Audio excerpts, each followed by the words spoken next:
ओम शांति। आज 21 फरवरी 2025 की साकार मधुर महावाक्य है। आज शुक्रिया दिवस है, तो सबसे पहले परमपिता परमात्मा शिव बाबा को शुक्रिया करेंगे। शुक्रिया मेरे प्यारे बाबा, शुक्रिया शुक्रिया। प्रकृति के पांचों तत्व को शुक्रिया करेंगे। शुक्रिया शुक्रिया शुक्रिया। अपने इस तन को शुक्रिया करेंगे। शुक्रिया शुक्रिया। और विश्व की हर एक आत्मा को शुक्रिया करेंगे। शुक्रिया शुक्रिया शुक्रिया। तो आज शुक्रिया दिवस पर सभी को दिल से शुक्रिया करेंगे।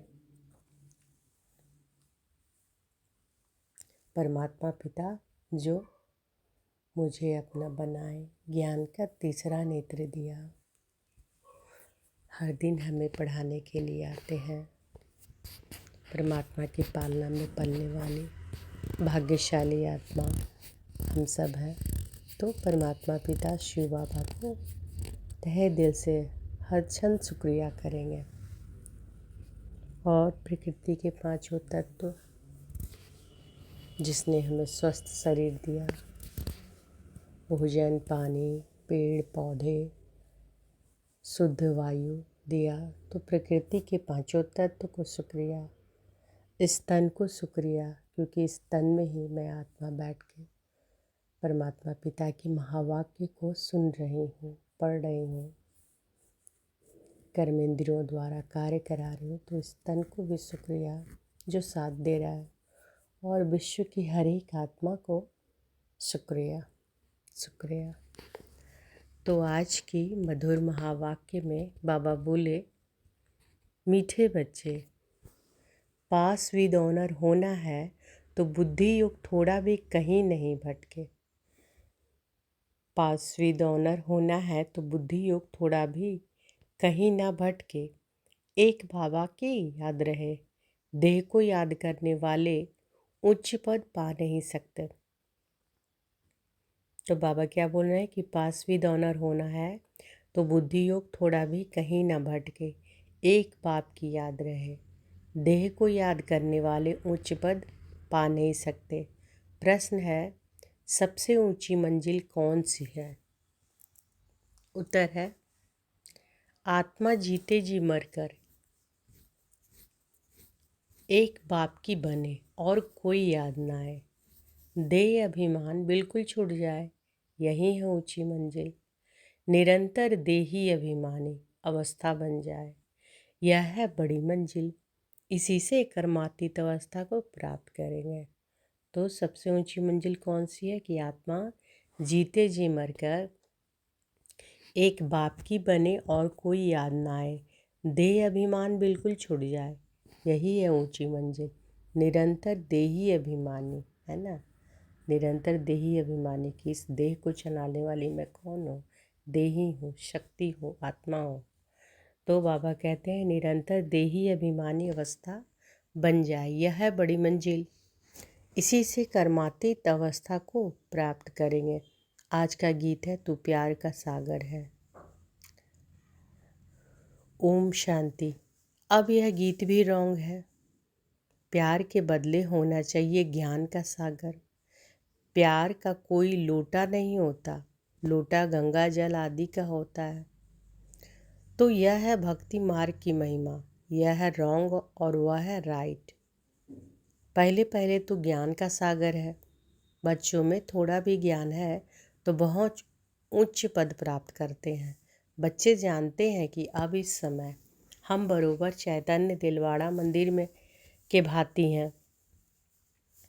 वह है जड़ दिलवाड़ा मंदिर और यह है चैतन्य दिलवाड़ा।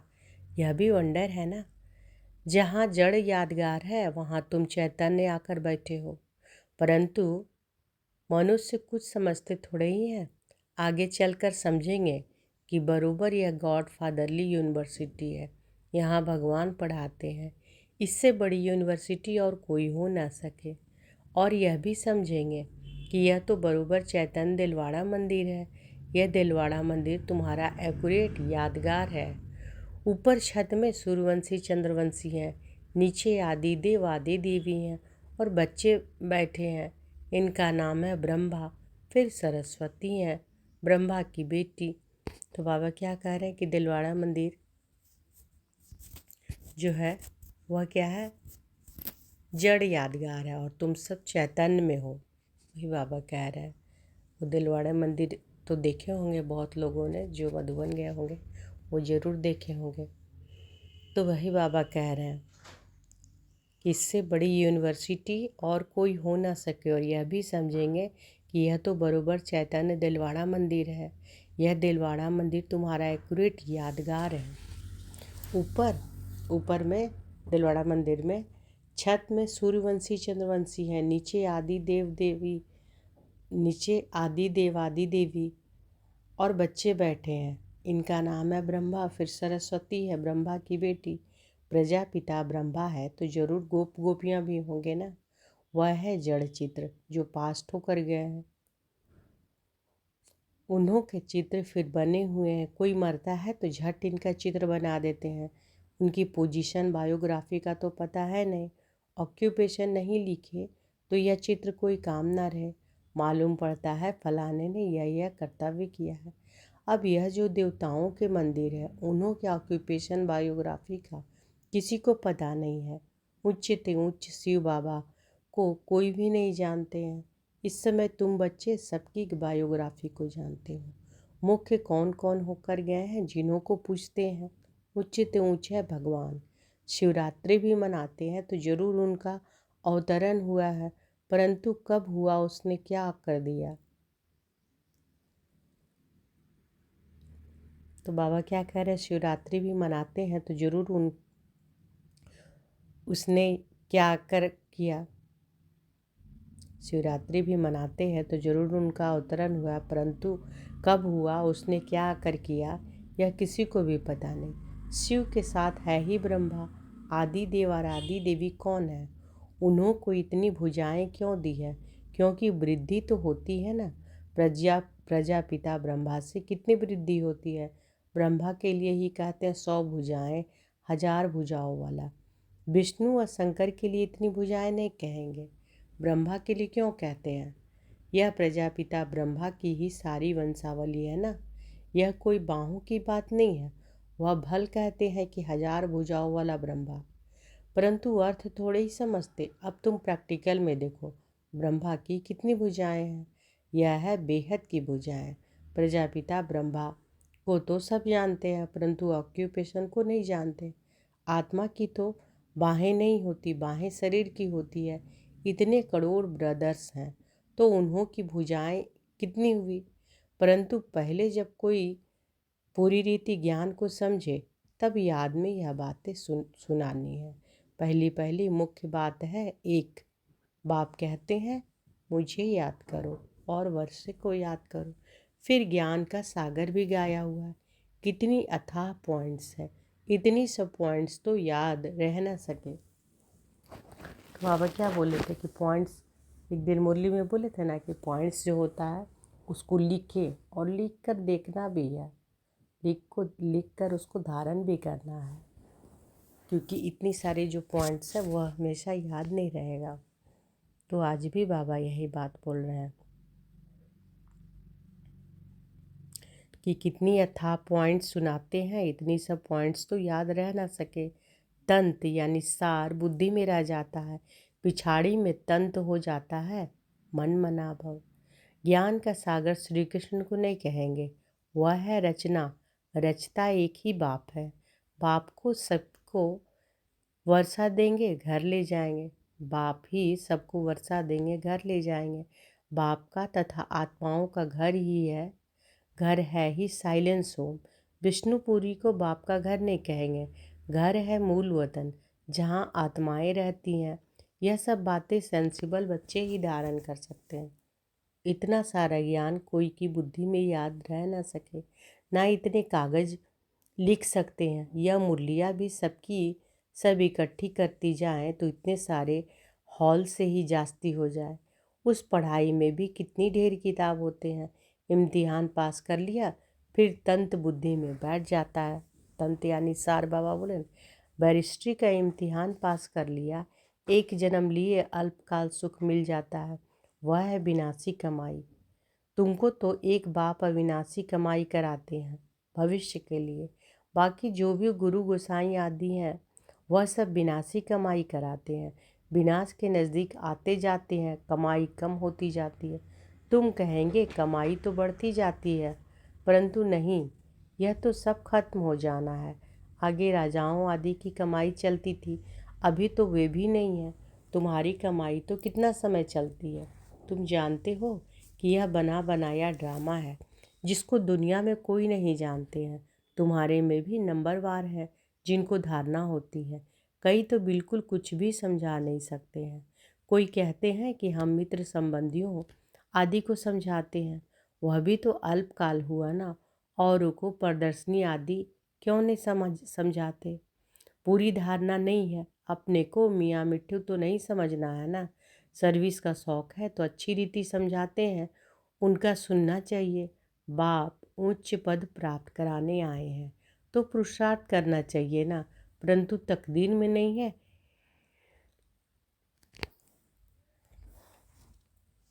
परंतु तकदीर में नहीं है तो श्रीमत भी नहीं मानते, फिर पद भ्रष्ट हो जाता है।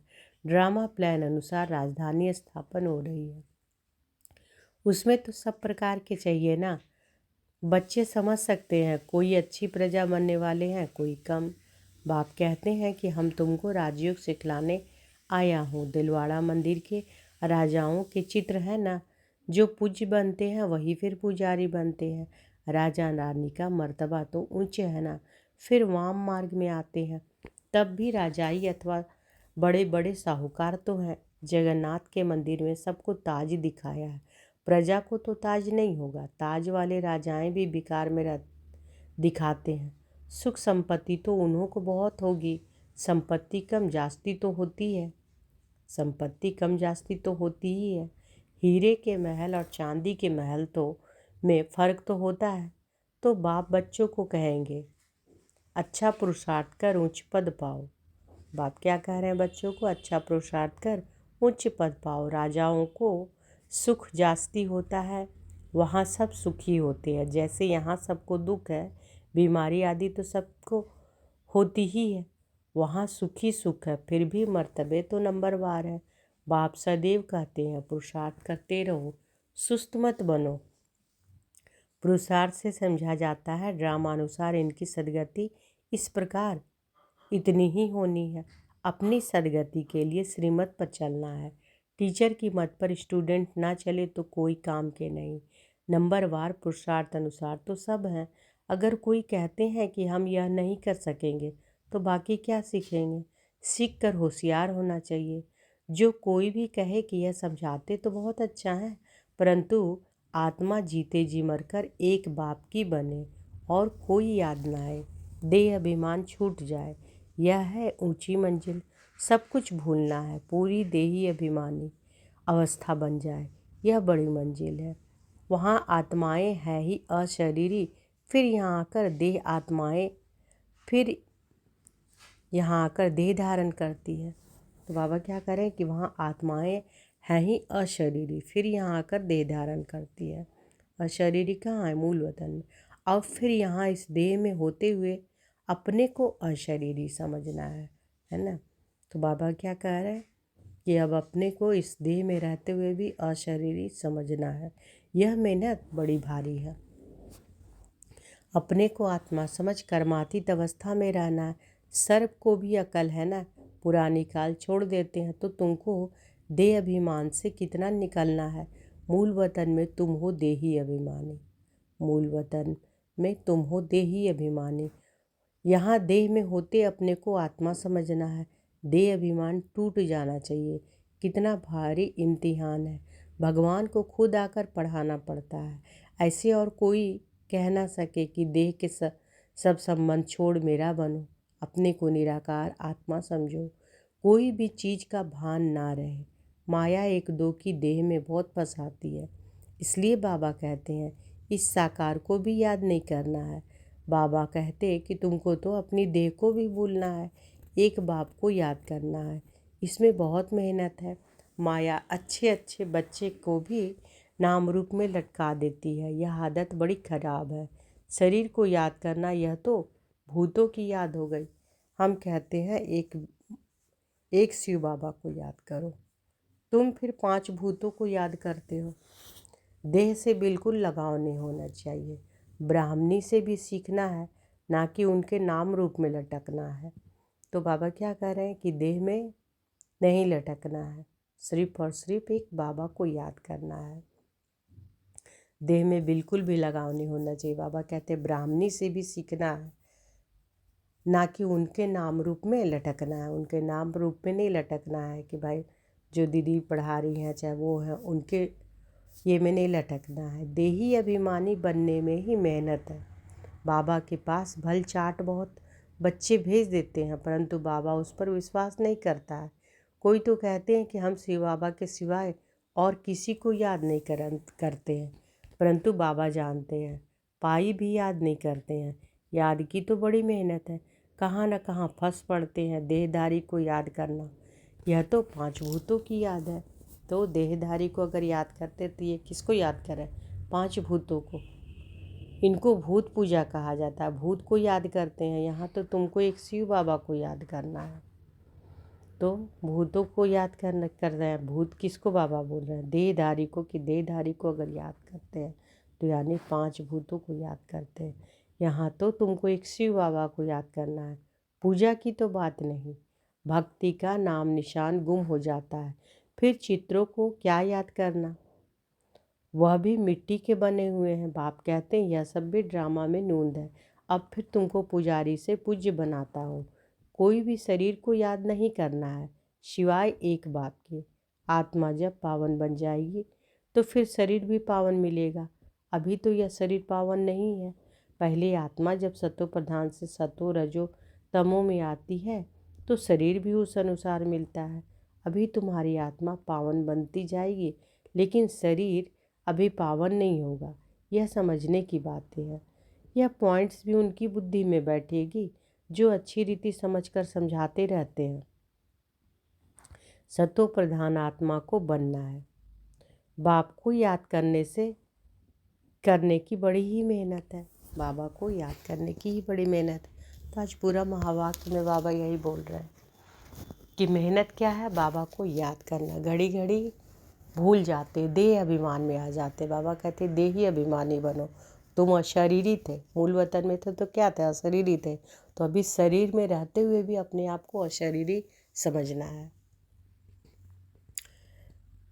तो बाबा कहते हैं कि अभी तुम्हारी आत्मा पावन बनती जाएगी, लेकिन शरीर अभी पावन नहीं होगा। यह समझने की बातें हैं। यह पॉइंट्स भी उनकी बुद्धि में बैठेगी जो अच्छी रीति समझकर समझाते रहते हैं। सतो प्रधान आत्मा को बनना है।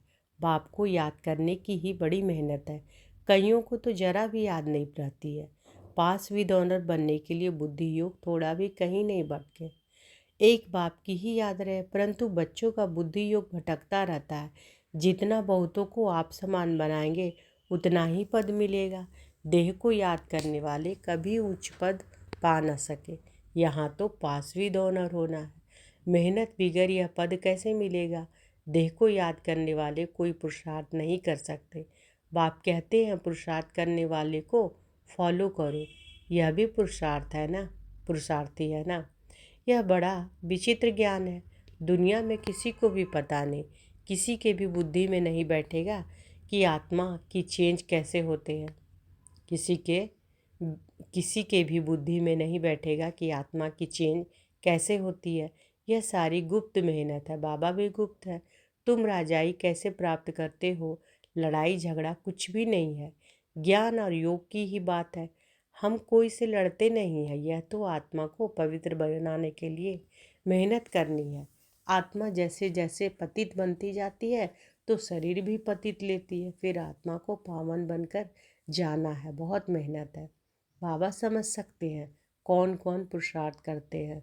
यह है शिव बाबा का भंडारा। शिव बाबा के भंडारे में तुम सर्विस करते हो। सर्विस नहीं करेंगे तो पाई पैसे का पद पा कर पाएंगे, जा कर पाएंगे।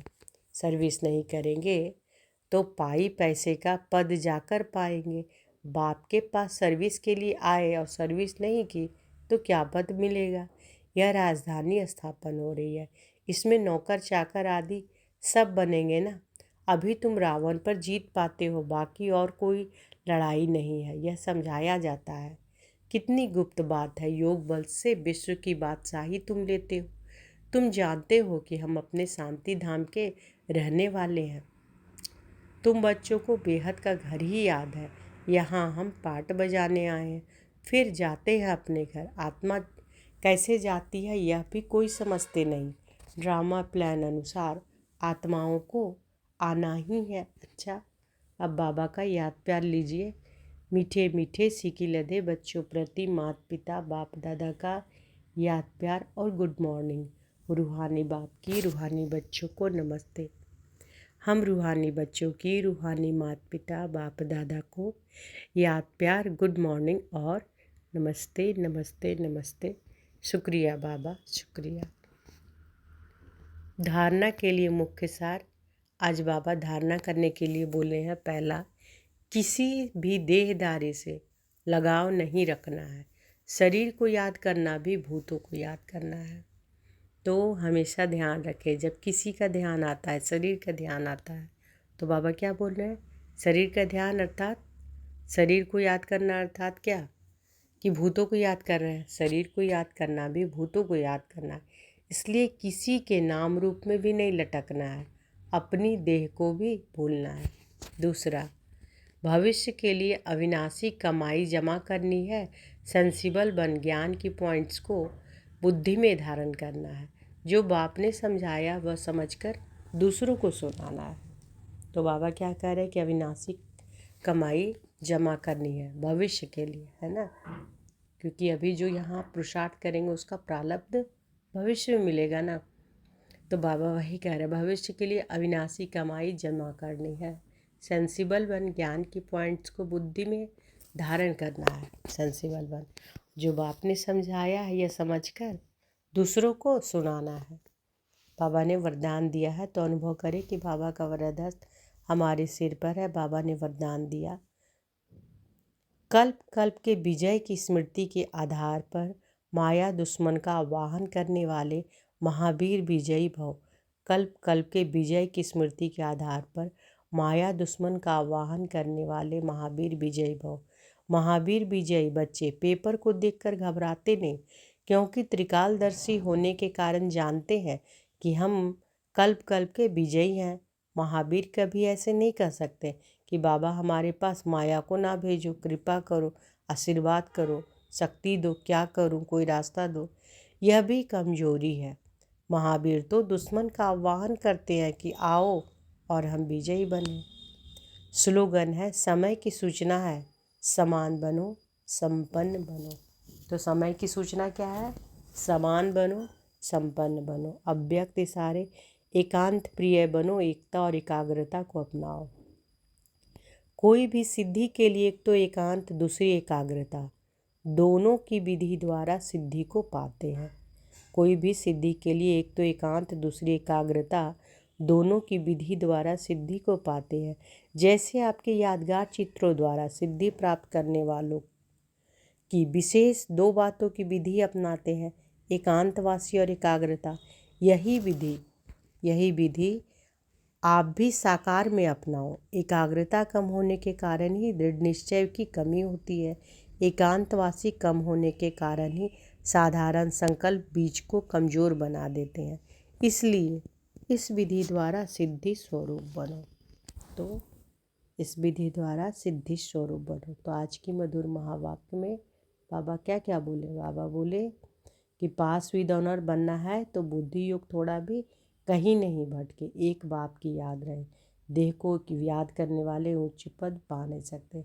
देह को याद करना यानी पांच भूतों को याद करना। बाबा कहते हैं कि तुम अशरीरी थे तो अशरीरी ही रहना है, इस देह में रहते हुए अशरीरी रहना है और बस सिर्फ और सिर्फ एक बाबा को याद करना है, देह में लटकना नहीं है। और बाबा कहते हैं कि खुद समझकर सबको समझाना भी है। अच्छा, शुक्रिया बाबा, शुक्रिया। ओम शांति।